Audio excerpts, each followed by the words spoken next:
നിലയിലാണ് ഇസ്ലാം ഇവിടെ നമുക്ക് നൽകപ്പെട്ടിട്ടുള്ളത്. അതുകൊണ്ട് തന്നെ ഞാൻ ഉറക്കെ പറയാൻ ആഗ്രഹിക്കുന്നു, ഈ ഇസ്ലാമിക ശരീഅത്ത് മാറ്റിമറിക്കാൻ, അതിന് ഭേദഗതി കൊണ്ടുവരാൻ, അതിൽ കുതന്ത്രം ഉപയോഗിച്ചുകൊണ്ട് ഇസ്ലാമിക ശരീഅത്ത് അട്ടിമറിക്കാൻ ഇവിടെ ആരെയും അനുവദിക്കുകയില്ല. ഇത് വളരെ വ്യക്തമാണ്. പക്ഷേ നമ്മുടെ പ്രവർത്തനം എപ്പോഴും ഇതുപോലെ യുക്തിയുക്തമായി ലക്ഷ്യസഹിതം കാര്യങ്ങൾ സമർത്ഥിക്കുകയും ബോധ്യപ്പെടുത്തുകയും ചെയ്തുകൊണ്ട് നിയമത്തിന്റെ പരിധിയിൽ നിന്നുകൊണ്ടായിരിക്കും. ഭീകരന്മാരെപ്പോലെ, തീവ്രവാദികളെപ്പോലെ നിയമം കയ്യിലെടുത്തുകൊണ്ട് അല്ല എന്ന് മാത്രം. നമ്മുടേത് നിയമത്തിന്റെ ഉള്ളിൽ നിന്നുകൊണ്ട്. ഇന്ത്യ രാജ്യത്ത് ഒരു നിയമമുണ്ട്, ഇന്ത്യൻ ഭരണഘടനയുണ്ട്. ആ ഭരണഘടനയിൽ ഇവിടുത്തെ എല്ലാ ജാതി മതക്കാരുടെയും എല്ലാ വ്യക്തികളുടെയും മൗലിക അവകാശം സംരക്ഷിക്കപ്പെടും. അതിൽ കൈകടത്താൻ ആർക്കും അധികാരമില്ല എന്ന് ഖണ്ഡിതമായി പറഞ്ഞിട്ടുണ്ട്. മൗലികാവകാശങ്ങൾ മാറ്റിമറിക്കാനോ വളച്ചൊടിക്കാനോ തിരുത്തൽ കൊണ്ടുവരാനോ ഒരിക്കലും സാധ്യമല്ല എന്ന് ഇന്ത്യൻ ഭരണഘടന വ്യക്തമായി ഉറപ്പിച്ചിട്ടുണ്ട്. പിന്നെ ഒരു ഏക സിവിൽ കോഡ് എങ്ങനെയാണ് ഇവിടെ കടന്നു വരുന്നത്? നമുക്കവരോട് ചോദിക്കാം. ഏക civil code, union civil code, എല്ലാവർക്കും ഒരു കോഡ് ആണ് എങ്കിൽ നൂറുകണക്കായ മതങ്ങളും ജാതിയും ആചാരവും കർമ്മവും ഉള്ള ഇന്ത്യ രാജ്യത്ത് ഏതാണ് നിങ്ങൾ കൊണ്ടുവരാൻ ഉദ്ദേശിക്കുന്നത്? ഈ ഏക സിവിൽ കോഡുകാരോട് നമുക്ക് ചോദിക്കാനുള്ളത് അതാ. നിങ്ങൾ ഏതാണ് കൊണ്ടുവരാൻ ഉദ്ദേശിക്കുന്നത്? ഹിന്ദു കോഡാണോ, മുസ്ലിം കോഡാണോ, ക്രൈസ്തവ കോഡാണോ, ബുദ്ധന്മാരുടെ കോഡാണോ, ജൈനരുടെ കോഡാണോ? ആരുടെ കോഡാണ് നിങ്ങൾ ഇവിടെ കൊണ്ടുവരാൻ ശ്രമിക്കുന്നത്?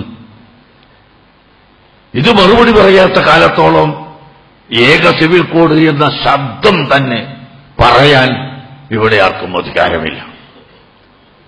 എന്നാൽ ഈ ഏക സിവിൽ കോഡ് ബാധിക്കുന്നവരുടെ ലക്ഷ്യം തീർച്ചയായും ഇവിടെ കുഴപ്പം സൃഷ്ടിക്കുകയും ആളുകളെ തമ്മിലടിപ്പിക്കുകയും ചെയ്യുന്നത് മാത്രമാണ്. സ്ത്രീ സ്വാതന്ത്ര്യം അവരുന്നയിക്കുന്ന ഒരു കാര്യമാണ്. സ്ത്രീ സ്വാതന്ത്ര്യം അതർഹിക്കുന്ന ഗൗരവത്തോടുകൂടി തന്നെ സ്ത്രീകൾക്ക് എത്രത്തോളം സ്വാതന്ത്ര്യമുണ്ടാകാമോ അത്രയുമധികം സ്വാതന്ത്ര്യം ഇവിടെ നൽകിയത് ഇസ്ലാമാണ്. ഇസ്ലാമിന് മുമ്പുള്ള മതങ്ങളൊന്നും നൽകാത്ത സ്വാതന്ത്ര്യം. പക്ഷെ അത് കുത്തഴിഞ്ഞ സ്വാതന്ത്ര്യമല്ല, മനുഷ്യത്വരഹിതമായ സ്വാതന്ത്ര്യമല്ല. സ്ത്രീകളുടെ പരിശുദ്ധിയും മഹത്വവും കളഞ്ഞുകൊടുക്കുന്ന സ്വാതന്ത്ര്യം അല്ല. അല്ലാത്ത വിധത്തിൽ സ്ത്രീകൾക്ക് അനുവദനീയമായ സ്വാതന്ത്ര്യം ഉണ്ട്. അതിൽപ്പെട്ട ഒന്നാണ്, ഒരാൾ വിവാഹം ചെയ്തു, ആ വിവാഹം ചെയ്ത ഭർത്താവ് കള്ളുകുടിയനായിപ്പോയി, അല്ലെങ്കിൽ വ്യഭിചാരിയാണ്, കള്ളുകുടിയനാണ്, ആളുകളെ കൊല്ലുന്നവനാണ്. രാത്രി സമയത്ത് കള്ളും കുടിച്ചു വന്ന് ഇവളെ മർദ്ദിക്കും, ആക്രമിക്കും. അങ്ങനെയുള്ള ഒരു കൊടും തമ്മാടിയാണ് ഈ ഭർത്താവെന്ന് പെണ്ണിന് ബോധ്യപ്പെട്ടു, തലാക്ക് ആവശ്യപ്പെട്ടു, അവൻ തലാക്ക് ചെല്ലുന്നില്ല എങ്കിൽ അവിടെ ആ ഭർത്താവിനെ ഒഴിവാക്കിയെടുക്കാൻ, നിബന്ധനകളോടുകൂടി ഒഴിവാക്കിയെടുക്കാൻ സ്ത്രീകൾക്ക് അധികാരം ഇസ്ലാമിൽ നൽകിയിട്ടുണ്ട്. അതിന് നിബന്ധനകളുണ്ട്. അത് മഹാന്മാരായ പണ്ഡിതർ രേഖപ്പെടുത്തിയിട്ടുണ്ട്. അതുകൊണ്ട് അതത് സ്ഥലത്തുള്ള ഖാദിമാരും മുഫ്തിമാരും ആ കാര്യങ്ങളൊക്കെ പറഞ്ഞു കൊടുക്കുകയും പരിശോധിച്ചു നോക്കുകയും ചെയ്തിട്ട് അനുവദനീയമാണെങ്കിൽ ഈ പെണ്ണിന് ഖുൽഉ ചെയ്യാനുള്ള അധികാരമുണ്ട് എന്ന് പറയും. ചുരുക്കത്തിൽ ഞാൻ പറഞ്ഞതിന്റെ സാധ്യത അർത്ഥം സ്ത്രീകൾക്ക് ഒരു വിധത്തിലും ഒരു ഭർത്താവിന്റെ കൂടെ കഴിയാൻ സാധിക്കുന്നില്ല. കഴിയോ? ചില ആളുകൾ വിവാഹം കഴിക്കുമ്പോൾ നല്ല ആളാണെന്ന് കേൾക്കും, പിന്നെ നോക്കുമ്പോൾ കള്ളുകുടി രാത്രി കള്ളും കുടിച്ച് വന്ന് ഈ പെണ്ണിനെ അടിയും പിടിയും പറഞ്ഞു കുഴപ്പവും. ഇങ്ങനെ ജീവിക്കാൻ കഴിയോ പെണ്ണിന്? അപ്പോ ഒഴിവായി കിട്ടണം. ആ ഒഴിവായി കിട്ടാൻ വേണ്ടി ഉള്ള സ്വാതന്ത്ര്യം ഇസ്ലാമിന്റെ നിയമങ്ങൾക്ക് വിധേയമായി ഇസ്ലാം ഇവിടെ വെച്ചിട്ടുണ്ട്. അതേ സ്വാതന്ത്ര്യത്തിൽപ്പെട്ടത് തന്നെയാണ് തലാക്ക് ആവശ്യപ്പെടലും.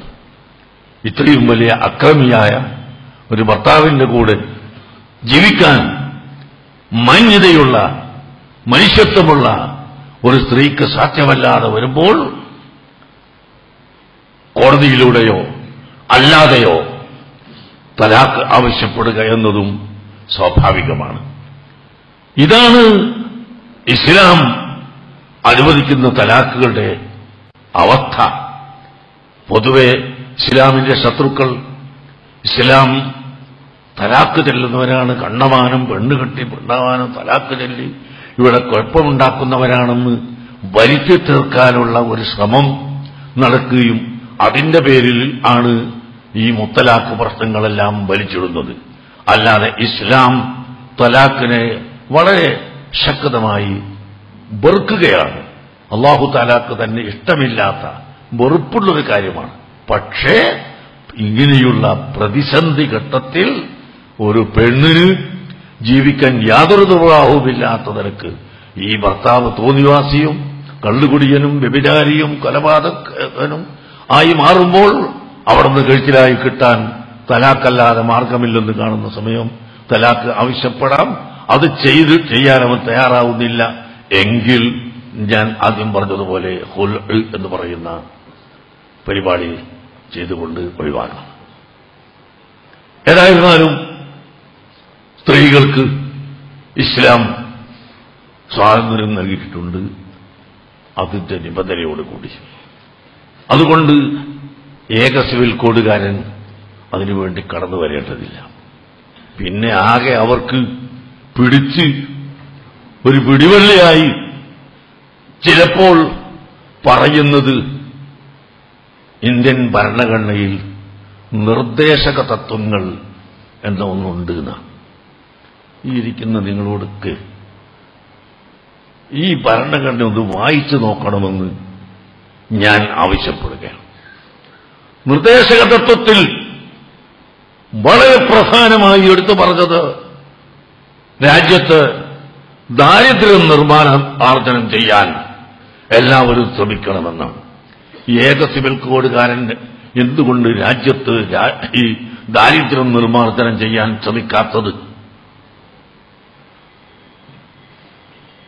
എത്ര ജനങ്ങളാണ് ഇവിടെ ദാരിദ്ര്യം കൊണ്ട് മരണപ്പെട്ടു പോകുന്നത്?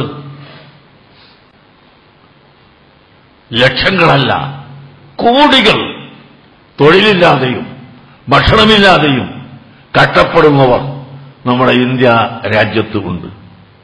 വളരെ ദൂരെയൊന്നും പോകണ്ട, ഡൽഹി ടൗണിൽ നിന്നും അതിന്റെ പരിസരത്തേക്കൊന്ന് കടന്നു നോക്കിയാൽ റോഡിന്റെ അരികിൽ താമസിക്കുന്ന ചെറ്റ വീടുകൾ പോലുമില്ലാതെ റോട്ടിൽ താമസിക്കുന്ന ദരിദ്രരെ നമുക്ക് കാണാം. അസാമിലേക്കും ത്രിപുരയിലേക്കും മറ്റ് ഹരിയാനയിലേക്കുമെല്ലാം കടന്നു ചെന്നാൽ അവിടെയുള്ള ദരിദ്രർക്ക് കണക്കില്ല. അങ്ങനെ ഇന്ത്യ രാജ്യത്ത് എത്രയോ ലക്ഷം ജനങ്ങൾ ദരിദ്രരായി പട്ടിണി കിടന്ന് ജീവിക്കുകയാണ്, അല്ലെങ്കിൽ മരിക്കുകയാണ്. ഇത് നിർമ്മാർജ്ജനം ചെയ്യാൻ പരിശ്രമിക്കണമെന്നതാണ് ഭരണഘടനയുടെ നിർദ്ദേശക തത്വങ്ങളിൽ പ്രധാനമായി എടുത്തു പറഞ്ഞത്. അതിന് ശ്രമിക്കാൻ ഇവിടെ ആളുകൾ കാണുന്നില്ല. മറ്റൊന്ന്, ആ ഭരണഘടനയുടെ നിർദ്ദേശക തത്വത്തിൽ പറഞ്ഞിട്ടുള്ള ഒന്ന് കള്ളുകുടി നിർമ്മാർജ്ജനം ചെയ്യണമെന്നാണ്. ഈ ഏക സിവിൽ കോഡുകാരൻ ഇന്ത്യ രാജ്യത്ത് പൂർണ്ണമായി കള്ളുകുടി നിർമ്മാർജ്ജനം ചെയ്യാൻ എന്തുകൊണ്ട് ശ്രമിക്കുന്നില്ല?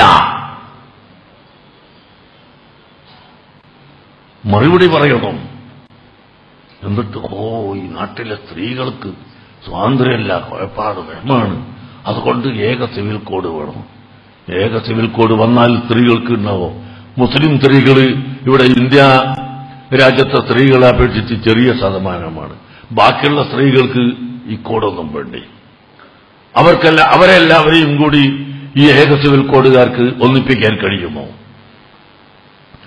അതുകൊണ്ട് വെറും അന്യായവും അക്രമവും മാത്രമാണ് ഈ ഏക സിവിൽ കോഡ് വാദം എന്ന് മാത്രം ഈ സമയത്ത് ഞാൻ ഓർമ്മപ്പെടുത്തി. ശരീഅത്ത്, ഇസ്ലാമിക ശരീഅത്ത് അല്ലാഹുവിന്റെ മതമാണ്. ആ മതത്തിൽ കൈയിടാൻ ആർക്കും അധികാരമില്ല, അത് സാധ്യതയുമില്ല, ആവശ്യവുമില്ല. ആവശ്യമുണ്ടെങ്കിലല്ലേ കൈയിടൽ. ഇസ്ലാമിന്റെ ഒരു നിയമവും ഒരു കാലവും മാറ്റിമറിക്കേണ്ടതില്ല, ഭേദഗതി വരുത്തേണ്ടതില്ല. ഇസ്ലാമിക നിയമം എന്നും പുതുമയോടുകൂടി നിൽക്കുന്നു. പഴയത് കാലപ്പഴക്കമുണ്ട് ഇവിടെ നമുക്ക് പഠിപ്പിച്ചിട്ട്, പക്ഷേ ഇന്നും പുതുമയോടുകൂടി നിൽക്കുന്നതാണ് ഇസ്ലാം. അതുകൊണ്ട് ഇസ്ലാമിനെ സംബന്ധിച്ച് പഠിക്കണമെന്ന് എങ്കിലും ഞാൻ ഇവരോട് പറയുന്നു. ഈ ഏക സിവിൽ കോഡുകാരോട് പറയാനുള്ളത്, നിങ്ങൾ ഇസ്ലാമിനെ സംബന്ധിച്ച് പഠിച്ചു നോക്കൂ. പഠിച്ചു നോക്കിയാൽ നിങ്ങൾക്ക് മനസ്സിലാക്കാൻ സാധിക്കും. തീർച്ചയായും ഇസ്ലാം ഒരിക്കലും ഇവിടെ അപ്രായോഗികമായ ഒരു പദ്ധതിയും കൊണ്ടുവന്ന മതം അല്ല. എല്ലാം പ്രായോഗികവും എല്ലാം സുശക്തവും സുഭദ്രവും ആണ് എന്ന് മനസ്സിലാക്കാൻ കഴിയും. ആ ഇസ്ലാമിന്റെ നിയമങ്ങൾക്ക് ഒരിക്കലും മാറ്റം വരുത്താൻ ഇവിടുത്തെ ജനങ്ങൾ അനുവദിക്കുകയില്ല. അത് മുസ്ലിംകൾ മാത്രമല്ല, മറ്റു മതക്കാരും ചിന്തിച്ചാൽ അവർക്കെല്ലാം ചിന്തിക്കാനുള്ള ബുദ്ധിയുണ്ടല്ലോ. മറ്റുള്ള മതങ്ങളോ ആരും ചിന്തിക്കാത്തവരാണോ? എല്ലാവരും ചിന്തിക്കുന്നവരാണ്. ചിന്തിക്കുന്ന ആരും ഈ ഏക സിവിൽ കോഡിന്റെ വാദം അനുവദിക്കുകയില്ല. അതുകൊണ്ട് തന്നെയല്ലേ 70 കൊല്ലം ഇന്ത്യൻ റിപ്പബ്ലിക് കഴിഞ്ഞിട്ട് 70 കൊല്ലം ആയി. ഇവിടെ മാറി മാറി ഗവൺമെന്റുകൾ വന്നിട്ടുണ്ട്. ഈ ഗവൺമെന്റുകളെല്ലാം ഭരിച്ചിട്ടും നാനാത്വത്തിൽ ഏകത്വം എന്ന ആ തത്വം ആണ് ഇന്ത്യ രാജ്യത്ത് നടപ്പിലാക്കിക്കൊണ്ടിരുന്നത്. അല്ലാതെ ഏക സിവിൽ കോഡിന് വേണ്ടി ആരും പരിശ്രമിക്കുകയോ അല്ലെങ്കിൽ പരിശ്രമിച്ചിട്ട് വിജയിക്കുകയോ ചെയ്തിട്ടില്ല. ഇടയ്ക്കിടയ്ക്കൊക്കെ ഒന്ന് പൊന്തി നോക്കിയവരുണ്ട് ചിലരൊക്കെ. അന്നും ഇങ്ങനെ പണ്ഡിതന്മാർ ഏകോപിച്ചുകൊണ്ട് എതിർത്തതിന്റെ പേരിൽ, ജനങ്ങൾ എതിർത്തതിന്റെ പേരിൽ അത് അമ്പിപ്പോയതാണ്. അതുപോലെ ഈ രാജ്യത്തെ ജനങ്ങളോട് ഞങ്ങൾക്ക് പറയാനുള്ളത്, ഇതിവിടെ ഗ്രൂപ്പിസത്തിന്റെ ഒന്നല്ല, കക്ഷിത്വത്തിന്റെ വിഷയമല്ല, ഇവിടെ ബഹളമുണ്ടാക്കുന്ന വിഷയമല്ല, മറിച്ച് ഇവിടെ എല്ലാവർക്കും സ്വീകാര്യമാണ്. ഇവിടെ പള്ളിയിൽ പോകുന്നവന് പള്ളിയിൽ പോകാം, അമ്പലത്തിൽ പോകുന്നവർക്ക് അങ്ങോട്ട് പോകാം, കനീസയിൽ പോകുന്നവർക്ക് കനീസയിൽ പോകാം. ഇത് ഏക സിവിൽ കോഡ് എന്ന് പറഞ്ഞാൽ എന്താണ്? വെള്ളിയാഴ്ച പള്ളിയിലേക്ക് ക്രിസ്ത്യാനികളും ഹൈന്ദവരും വരണമെന്നാണോ ഇവർ പാസാക്കുന്നത്? ഇതിവിടെ നടക്കുമോ? അതല്ല. ഞായറാഴ്ച ദിവസം മുസ്ലിംകളും ഹൈന്ദവരും കനീസകളിലേക്ക് പോകണമെന്നാണോ പറയുന്നത്? അതുമല്ല, അമ്പലങ്ങളിലേക്ക് പോകണമെന്നാണോ പറയുന്നത്? ഇത് നടക്കുന്ന കാര്യമാണോ? നടക്കാത്ത കാര്യം, ആവശ്യമില്ലാത്ത കാര്യം എടുത്തു കൊണ്ടുവന്ന് വലിച്ചിട്ട് ഈ രാജ്യത്തെ ജനങ്ങളെ കുഴപ്പത്തിലാക്കി കുഴപ്പമുണ്ടാക്കുന്നതിൽ നിന്ന് എല്ലാവരും പിന്തിരിയണം എന്ന് അഭ്യർത്ഥിച്ചുകൊണ്ട് ഒരിക്കൽ കൂടി പരിശുദ്ധ ഇസ്ലാമിനെ